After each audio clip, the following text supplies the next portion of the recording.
गणेश जी की प्रियता है दुर्वा। क्या प्रियता है? दुर्वा। कितनी दुर्वा गणेश जी को समर्पित करी जाती है? मात्र 5। कितनी?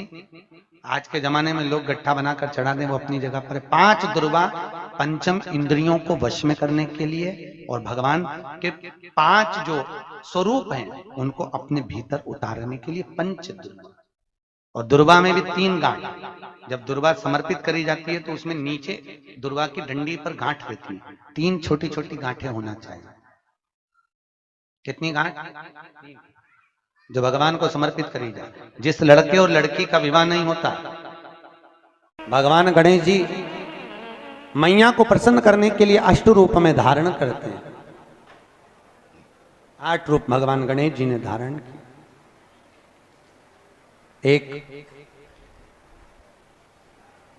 मयूरेश्वर गणेश, दूसरा सिद्धि विनायक, तीसरा बल्लालेश्वर, फिर वरद विनायक, फिर चिंतामणि, फिर गिरजात्मज, फिर भगवान गणेश विघ्नेश्वर अष्ट विनायक, फिर महागणपति। ऐसे गणेश जी के 8 नाम हुए। उस समय तिजोरी के अंदर जो गणेश की प्रतिमा रखी जाती है, किस नाम से रखी जाती है? तो तिजोरी में हम जो गणेश की प्रतिमा रखते हैं वो वरद विनायक के नाम से रखते हैं। कौन सा गणेश? वरद। वरद विनायक के नाम से तिजोरी में गणेश रखते हैं। जितने पूरे विश्व में लोग कथा श्रवण कर रहे हैं, देश विदेश में बैठकर भक्त इस पवित्र प्रांगण में बैठकर कथा श्रवण कर रहे हैं, वो अपने भीतर एक उतारिएगा।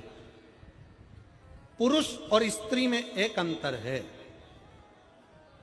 पुरुष जब भगवान के मंदिर में जल चढ़ाता है, जल अगर चढ़ा रहा है तो वह अपने माता पिता, अपने नाना नानी को पार लगाता, दादा दादी को पार लगाता। पर शंकर के मंदिर में अगर कोई स्त्री, कोई नारी, कोई लड़की, कोई कन्या, कोई बेटी, कोई मां, कोई वृद्ध भी अगर शंकर के मंदिर में एक लोटा जल चढ़ा रही है तो वो अपना मायका और अपना ससुराल दोनों की 71 पीढ़ी को पार उतार देती है। और कितना सुंदर कहा माता पार्वती जी ने भगवान शंकर से अमरनाथ की गुफा में प्रश्न करते हुए कहा कि पुरुष भगवान की सेवा में लगे, भजन में लगे, मंत्र उच्चारण में लगे तो उसका फल पुरुष को प्राप्त होता है। पर अगर स्त्री, नारी अगर भगवान शंकर की आराधना में लगती है, शिव की भक्ति में लगती है, तो हे भोलेनाथ, उसका फल किस किस को मिलता है? शिव महापुराण की कथा कहती है, भगवान शंकर का चरित्र कहता है, पुरुष का करा गया पुण्य पुरुष को प्राप्त होता है। पर केवल भारत की भूमि पर एक नारी एक ऐसी होती है, स्त्री ऐसी होती है, जिसने अगर सोमवार का व्रत कर लिया, मंगलवार का व्रत कर लिया, तीज का व्रत कर लिया, चतुर्थी का व्रत कर लिया, छठ का व्रत कर लिया, पंचमी का व्रत कर लिया, नवरात्रे के व्रत कर लिए, कोई सा व्रत, कोई सी पूजन अगर भारत की भूमि हो, चाहे देश विदेश की नारी हो, अगर कोई स्त्री व्रत करती है तो उसका फल केवल स्त्री अकेली को नहीं मिलता, उसका फल उसके बेटे को, उसकी बेटी को, उसके पति को, उसके ससुर को, उसकी सास को और उसके मायके को, सबको प्राप्त होता है। ये नारी के द्वारा किया गया पुण्य का फल उसके पूरे परिवार को मिलता है, पूरे परिवार। शायद आप लोगों को मालूम है कि नहीं मालूम, हमें ध्यान में नहीं है। करवा चौथ का व्रत किसके लिए होता है? जम के बोलो जरा। इधर होता है कि नहीं होता छत्तीसगढ़ में? अरे जम के तो बोलो। होता है। किसके लिए करते हो? पति की लंबी उम्र के लिए, ठीक है? और ये पूरी दुनिया जानती है कि करवा चौथ का व्रत पति की लंबी उम्र के लिए होता है। पर कभी मौका मिल जाए तो एक बार गणेश पुराण को पढ़िएगा, और गणेश पुराण में और देवी भागवत में दोनों में स्पष्ट वर्णन आता है कि अगर स्त्री चतुर्थी का व्रत करती है, चाहे वो करवा चौथ हो, चाहे बड़ी चतुर्थी हो, छोटी चतुर्थी हो, किसी भी चतुर्थी का व्रत अगर स्त्री करती है तो उसके पति का तो उम्र बढ़ता ही है, साथ में उसके पुत्र का वैभव भी बढ़ता है। उसके पुत्र का वैभव भी बढ़ता है, उसकी संतान का सुख भी बढ़ता है। तो कोई ये विचार ना करे कि करवा चौथ का व्रत केवल पति के लिए होता है। शिव महापुराण की कथा कहती है कि करवा चौथ का व्रत अगर स्त्री करती है तो पति की तो उम्र बढ़ती है, साथ में उसके बच्चों का वैभव भी बढ़ता है। कोई व्रत अगर स्त्री करती है, नवरात्रे का व्रत कर रही है, नवरात्रे में उपास रख रही है, उसका फल सबको मिलता है, उसके पूरे घर को प्राप्त हो। शिव तत्व, शंकर की विरल भक्ति, शिव की उपासना। मंत्री से ज्यादा मंत्र पर भरोसा रखो, मंत्री से ज्यादा मंत्र पर भरोसा रखो, और संसार से ज्यादा मेरे महाकाल पर भरोसा रखो। तो नहीं मालूम कि गणेश जी कब फ्री रहते हैं? हमने कहा गणेश जी फ्री रहने का केवल एक समय होता है, एक टाइम होता है, एक पल होता है, एक घड़ी होती है। गणेश जी की सबसे पहली जो आरती हो, उस आरती के समय पर अगर धूप बत्ती जलाई जाए या गोबरी को जलाकर उसमें गूगल छोड़ी जाए और गूगल छोड़ने के बाद गणेश जी का नाम ध्रुम वर्ण कह दिया जाए, तो गणेश जी को तुम्हारे घर की पूजा स्वीकार करना पड़ती है। बस वो समय हम जानते, हम तो बस उतना जानते हैं कि शिव महापुराण में लिखा और मुद्गल पुराण में लिखा, गणेश पुराण में लिखा, गणेश जी का एक नाम होता है ध्रुम वर्ण। क्या नाम है?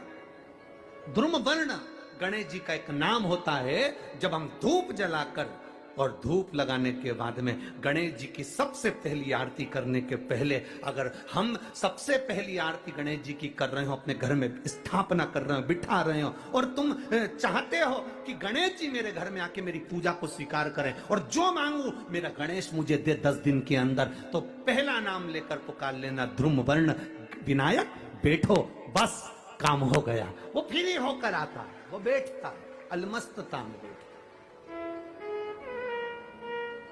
अब वो हमसे पूछे समय क्या है, हमने कहा देखो हमारे को तो मालूम नहीं, बस इतना जरूर जानते हैं कि ध्रुम वर्ण नाम के मेरे विनायक, जो जिनके शरीर से भक्तों के ताप मिटाने के लिए अग्नि तेज निकलता रहता है, जिनके शरीर से धुएं की भांति अग्नि प्रकट होती रहती है। अग्नि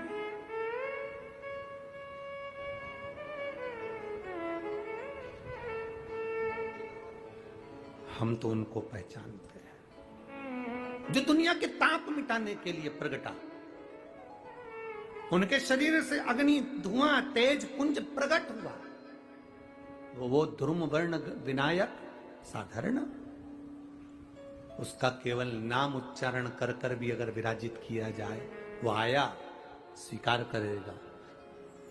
10 आप अभी तक बिठा लेते थे सिद्धि विनायक आओ, मयूरेश्वर आओ, भगवान को बल्लेश्वर पधारो, आपने बुलाया, आया, वो बैठा, वो ऐसा नहीं कि नहीं बैठा, पर हमें समय का भान नहीं हो पाया। हम किस समय पर भगवान को रिझाएं?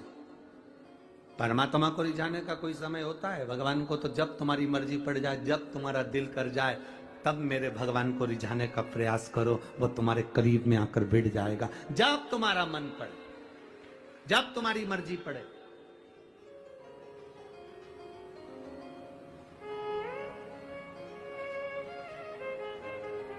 चतुर्थी का जो व्रत करने वाली होती हैं, जो चतुर्थी का पूजन करने वाली होती हैं, उनके भीतर का एक भाव होता है कि जैसे ही शाम का समय आए चंद्रदेव का पूजन करें, चंद्र जब प्रकट हो जाए, कलश भर लिया, उसके नीचे आखा दाना रख दिया, चावल गेहूं जो भी आप रखते हो पूजन के लिए, ऊपर पात्र आदि रख दिया, जलाशय, फिर अपन ने घी का दिया लगाकर पूजन भी कर ली। तो जो चतुर्थी का पूजन करने वाली होती है, जो चतुर्थी का नियम व्रत धारण करने वाली होती हैं, बड़ी बड़ी चतुर्थियां करती हैं या उसका नियम धारण करती हैं, तो चतुर्थी का जो पूजन करती है वो किस चीज के लिए होता है? केवल संतान, पुत्र, परिवार, हमारा कुटुंब, हम जिस कुल में हैं, हमारा कुल वैभव की ओर बढ़े, संपदा की ओर बढ़े और उसकी आयु बढ़े,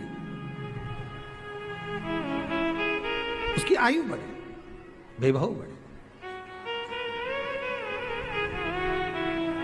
बहुत ध्यान दीजिएगा महाराज, चतुर्थी की पूजन में जो आप आखा दाना रखते हो, गेहूं वगैरह कुछ भी जो भी रखते हो, उसकी बड़ी महत्वता होती है महाराज। यहां तक कहा गया है, चतुर्थी की कथा तो आप लोग पढ़ते होंगे, जो लोग पढ़ते हैं उनको मालूम होगा। चतुर्थी की कथा में लिखा है,